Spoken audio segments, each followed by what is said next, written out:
नमस्कार, welcome to nursing smart. Nursing smart के YouTube channel पर एक बार फिर से आप सभी लोगों का स्वागत है। स्क्रीन पर आप देख सकते हैं केजीएमयू का नर्सिंग ऑफिसर के लिए जो रिटन एग्ज़ाम हुआ था NOWE 2023 26 नवंबर 2023 को उसका रिजल्ट डिक्लेयर किया गया था 9 दिसंबर 2023 को। तो आज इसका डीवी के लिए नोटिफिकेशन जो है नोटिस जो है इशू कर दिया गया है। अलग अलग रैंक्स अलग अलग कैटेगरीज के हिसाब से इशू की गई हैं, जिसके लिए हम इसके नेक्स्ट वीडियो में डिस्कस करेंगे कुछ अलग इम्पोर्टेंट चीज़ें। लेकिन यहाँ पर हम डिस्कस करने जा रहे हैं कि डीवी के लिए आपको किन किन चीज़ों का दिमाग में रखना है। तो चलिए शुरू करते हैं। सबसे पहले आपको डीवी के लिए कौन कौन से डॉक्यूमेंट्स चाहिए, नोट कर लीजिएगा कि डॉक्यूमेंट्स ओरिजिनल में तो होने ही होने चाहिए। साथ में जितने आपके ओरिजिनल डॉक्यूमेंट्स हैं उनका एक सेट जो है वो फोटोकॉपीज भी होना चाहिए। एक सेट फोटोकॉपीज का होना चाहिए। किसी गेजेटेड ऑफिसर से उनको अटेस्ट नहीं कराना है, उनको ऐसे रखिएगा, सेल्फ अटेस्टेशन की ज़रूरत पड़ सकती है। सबसे पहला डॉक्यूमेंट क्लास 10 का सर्टिफिकेट, किस लिए, डेट ऑफ बर्थ के लिए बहुत ज़्यादा ज़रूरी है। क्लास 10 का सर्टिफिकेट, क्लास 10 का सर्टिफिकेट आजकल जो है वो मार्कशीट के साथ में ही आता है, तो नोट कर लीजिएगा वो सर्टिफिकेट ही आपका। नर्सिंग की डिग्री है या डिप्लोमा है उसका सर्टिफिकेट आपका जो भी है, BSc या डिप्लोमा है। साथ में आपका रजिस्ट्रेशन सर्टिफिकेट RN RM का किसी भी स्टेट नर्सिंग काउंसिल या फिर इंडियन नर्सिंग काउंसिल में, वैसे स्टेट नर्सिंग काउंसिल का ही है। और जो आपका NIUD है जो इसका इंडियन नर्सिंग काउंसिल का, वो एक अलग डॉक्यूमेंट है। वैसे ऐसी कोई दिक्कत नहीं है, स्टेट में आपका रजिस्ट्रेशन है तभी आपका INC में रजिस्ट्रेशन है, तो अकेला वो तो मीनिंग नहीं होता उस चीज़ का। तो आइडेंटिटी के रूप में आपका केवल और केवल आधार चाहिए। वोटर ID भी रखना चाहिए था इनको, लेकिन कोई बात नहीं, सब बच्चों के पास में आधार है क्योंकि उसके वेरिफिकेशन के बिना बायोमेट्रिक जो है वो लगभग उसी से लिंक्ड है। कैटेगरी में सर्टिफिकेट जो SC ST OBC और EWS के लिए, और ये समझ के रख लीजिएगा कि ये सर्टिफिकेट जो हों केवल और केवल यूपी स्टेट के ही चलेंगे। अदर स्टेट के कैंडिडेट जो हैं वो जनरल में कंसिडर हो जाएंगे, वो UR कैटेगरी के अंदर कंसिडर होंगे। OBC का सर्टिफिकेट जो NCL का सर्टिफिकेट है वो 1 अप्रैल 2023 को या इसके बाद का होना चाहिए। 1 अप्रैल 2023 के बाद का। अगर कोई डिसेबिलिटी के अंडर में है तो डिसेबिलिटी सर्टिफिकेट चाहिए, और अदर भी कोई सर्टिफिकेट है जैसे फ्रीडम फाइटर एक्स सर्विसमैन है तो वो, ये इंपॉर्टेंट चीज़ें यहाँ पर डिस्कस आप लोगों के साथ में हो गई हैं। साथ में जिन लोगों का वर्क एक्सपीरियंस चाहिए, जैसे GNM का के साथ में 2 इयर्स का जो सर्टिफिकेट, एक्सपीरियंस सर्टिफिकेट है वो चाहिए। अगर कोई गवर्नमेंट एम्प्लॉई है कैंडिडेट, कॉन्ट्रेक्चुअल है, चाहे कैसे भी हैं, और वो आना चाह रहे हैं तो आपको प्रीवियस एम्प्लॉयर से NOC चाहिए। 2 लेटेस्ट पासपोर्ट साइज फोटोग्राफ चाहिए जिनके पीछे क्लियर बैकग्राउंड होना चाहिए। ध्यान दे तो जिनके ऊपर जैसे मतलब ब्लैक है या फिर ब्लू है या जो भी है, मतलब ठीक है ना, वो बैकग्राउंड इस तरीके का होना चाहिए। आपका एडमिट कार्ड साथ में होना चाहिए, आपका स्कोर कार्ड होना चाहिए जो कि आप वेबसाइट से डाउनलोड कर सकते हो।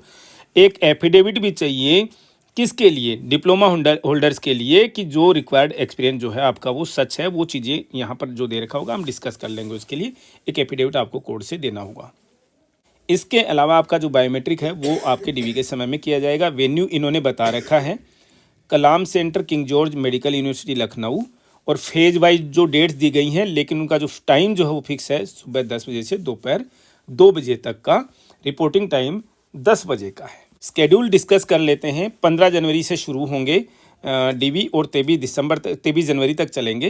तो 15 जनवरी से जो है वो SC रैंक में 1 से लेकर 150 तक का, अपनी पर्टिकुलर कैटेगरी के हैं ये, ठीक है ना, ओवरऑल रैंक नहीं है ये, SC की अपनी कैटेगरी में 1 से 150 तक का। और बैकलॉग में जो अलग से पोस्ट थी उसमें SC और OBC का, वो सारे के सारे कैंडिडेट्स आ गए हैं, ठीक है ना, वो ज़्यादा कैंडिडेट्स हैं ही नहीं। तो इनके जो डीवी है उनका जो डेट दिया गया है वो 15 जनवरी 2024 की है। 26 जनवरी को SC कैटेगरी में 150 से 151 से लेकर के 276 तक का, और ST में 1 से लेकर के 30 तक का। इसके ऐसे ही OBC का बाद में, इसके बाद में OBC का 2 दिन OBC के हैं, 3 दिन तक यहाँ पर OBC के हैं।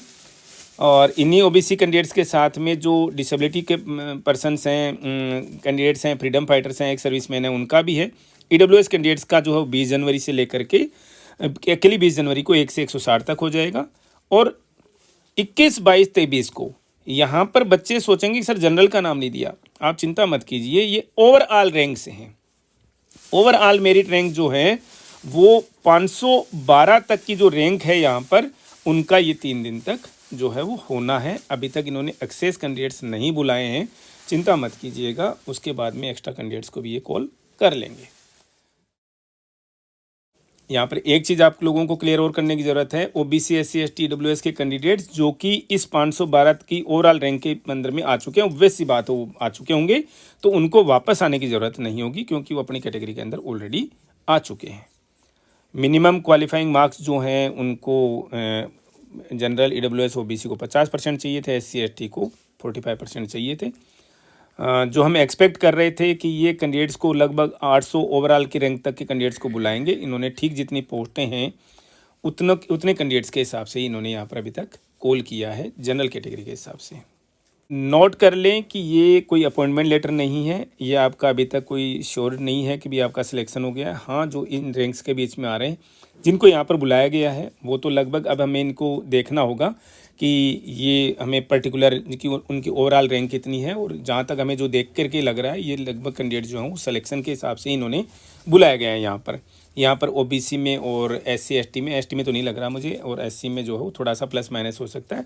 अदरवाइज उन्होंने ओवरऑल रैंक को देखते हुए समझ में आ रहा है कि इन्होंने कैंडिडेट जितनी पोस्टें हैं उसी के हिसाब से इन्होंने कैंडिडेट्स जो है अभी तक कॉल किए हैं, और जब कैंडिडेट्स नहीं पहुँचेंगे, सीट्स खाली रहेंगी, तो ऑब्वियस सी बात है पीछे से कैंडिडेट्स को बुलाया जाएगा। इसके नेक्स्ट सेशन में हम देखेंगे कि पर्टिकुलर कैटेगरी वाइज अब हम पर्टिकुलरली आपको बता सकेंगे कि किस किस कैटेगरी में कितने कैंडिडेट्स जो हैं फाइनली सेलेक्ट होने जा रहे हैं। सेशन में इतना ही, मिलेंगे वेरी नेक्स्ट अपडेट के साथ। Thank you.